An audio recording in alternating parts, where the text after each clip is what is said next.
Hey everyone. Okay, so now I'm just gonna quickly go over the main features of Google Colab that you might want to know and the first lecture. Okay, so let's get started.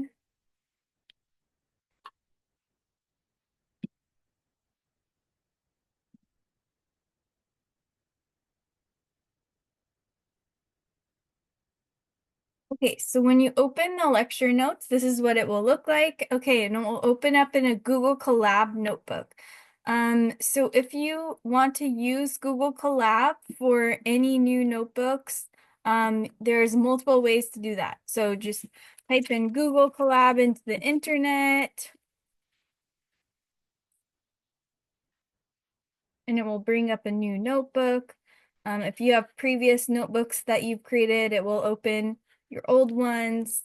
Um, and you could select one of those. So let's cancel. This has a welcome page for a little bit more information. It's basically a Google Cloud computer, a remote CPU that allows you to run a Python notebook on it. And it already contains most of the Python libraries are installed. We use this for my Python courses. We use this for my machine learning courses, and it's very useful because it allows you to add both text and notes in one notebook. So here's an example of some text. If you've used Markdown, you can use it that way as well. See Markdown class, but you don't have to. It contains these buttons. You also don't need to add any notes for um, the homework submissions or to the lecture notes. This is just for your own use. If you want to add notes, you can. Feel free. You'll see how to do comments in R as well. So you don't really need to worry about annotating your code with the notes. So here's an example of a code block. So if you hover over a previous block, it will allow you to add a new block. There's also a button up here to add a code block or a text block. And the side menu here pops up. It will show the table of contents if you're using the text for an outline. Here it talks a little bit about machine learning and data science. And you can see you can also mount your drive if you click this, and then you click this third one, Mount Drive. That will give you access to all the files on your Google Drive, which will be helpful in the future with machine learning when we want to store data sets, and we can use the free GPU that this provides. So similar to connecting to the GPU, we can change the runtime type to R here, so it allows you to run in Python or R. So if you've taken Python, we use these in my Python courses as well. And it it usually contains it contains most of the features of a standard IDE. You can see your terminal, you can bring up your terminal, your environment variables.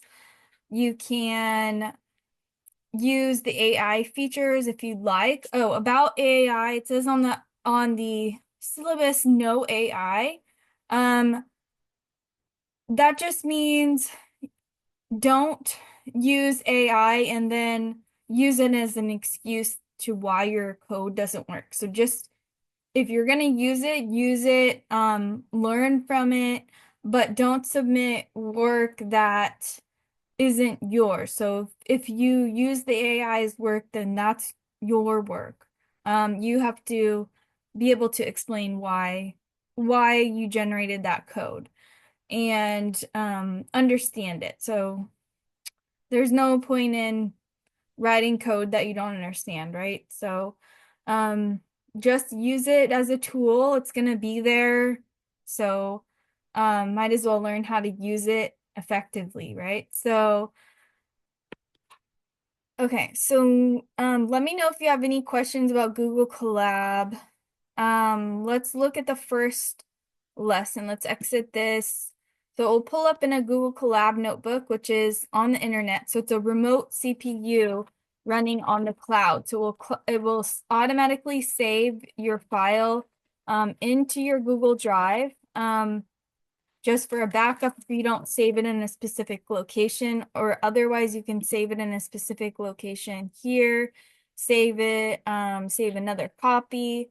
You can download, this will be important to you can download the Python notebook. That's how I want you to submit your homework as a notebook, because the homework file, you'll download the Python note, well, you'll click the link from the homework. It will open up like this, like the lecture, and then you can open up the Python notebook in Google Colab, and then you can download it this way. So then you can add your code into where it says code here in the Python notebook. And that will be what you submit. So you upload that, you download it like this, and then you upload it back to the homework submission area on Canvas. You can also download a .py file, but that's not going to be important to us right now.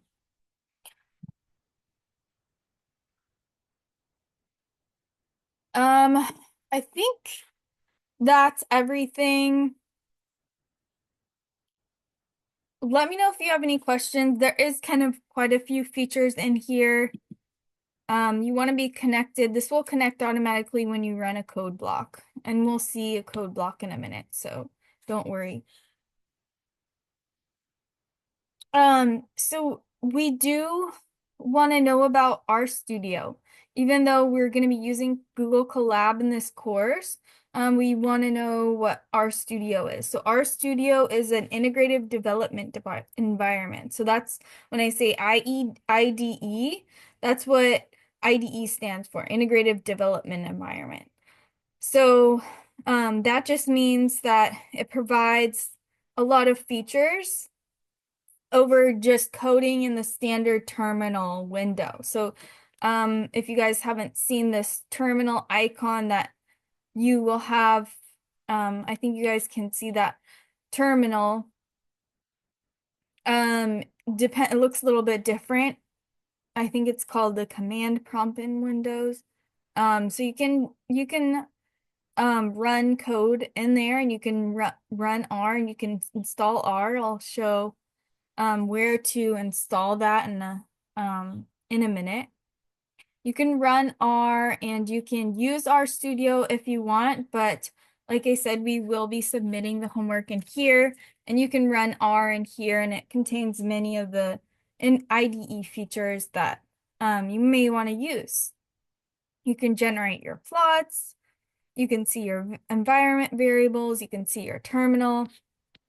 There's two versions of RStudio. So it just provides a desktop version and a server version. So that means that you can run it in the internet, or you can install it directly on your own computer and run it. So similar to how this is running on the internet, you can run RStudio on the internet.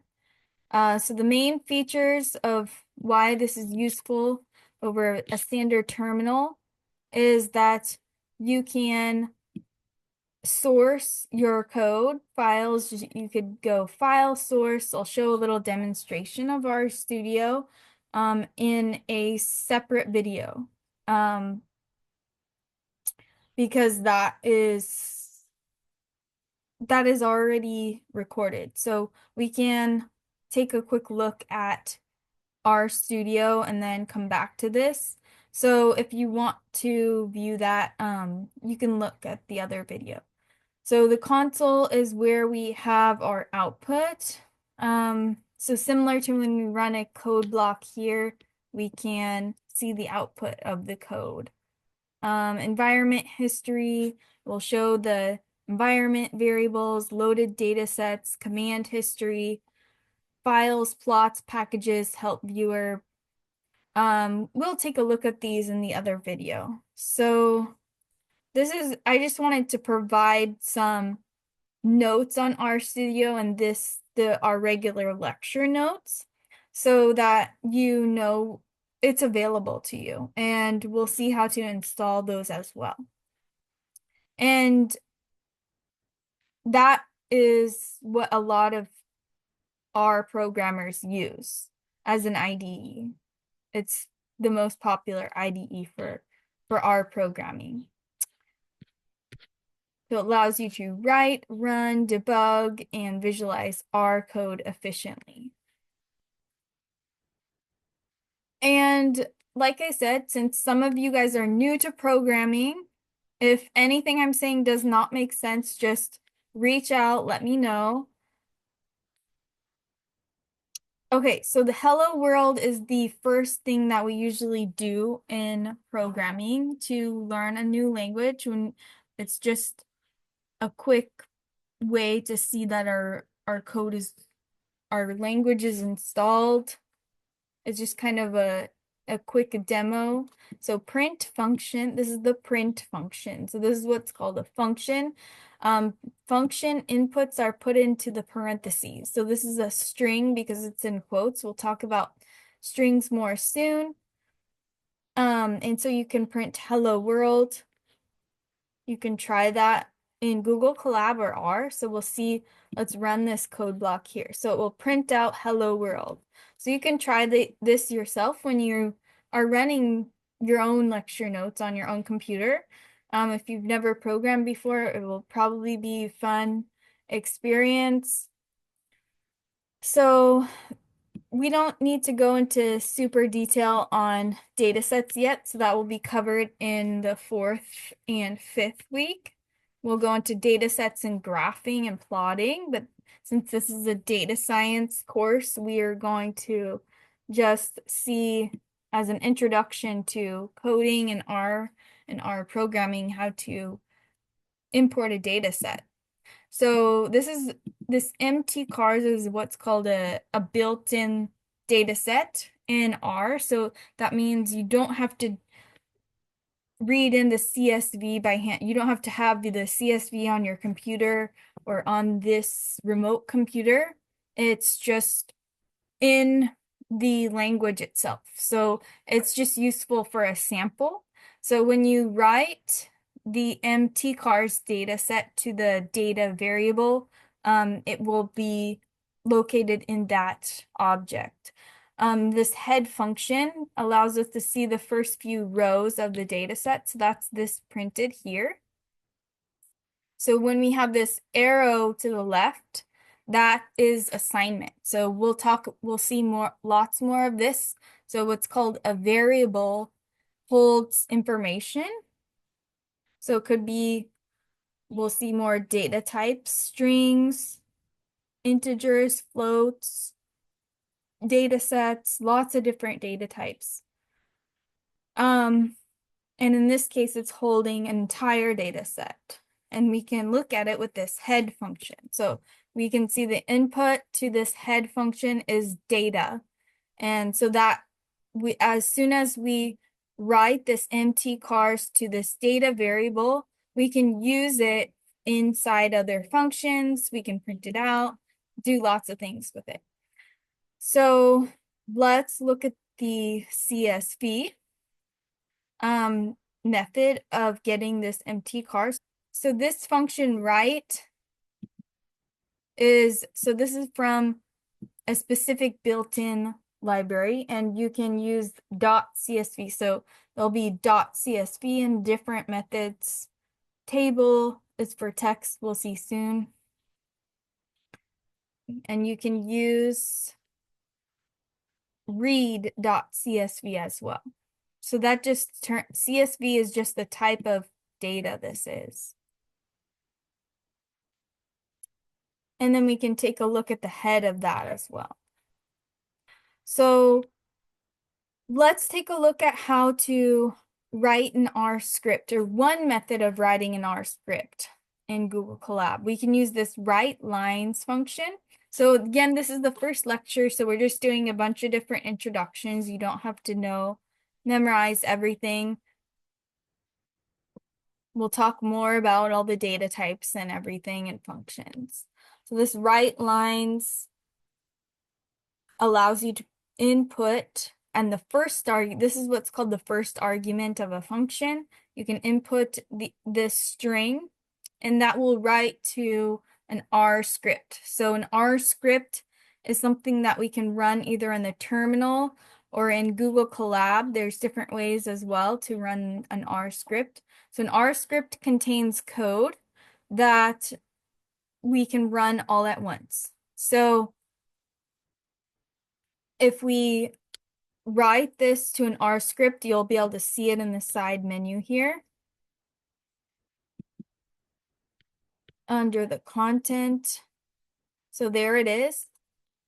And then let's source it. So what source means is that we are running all of the lines in the code, basically. So we are sourcing this file. So you'll see these summaries in each of the sections. So just go over the summary of what we learned and make sure that you've learned those.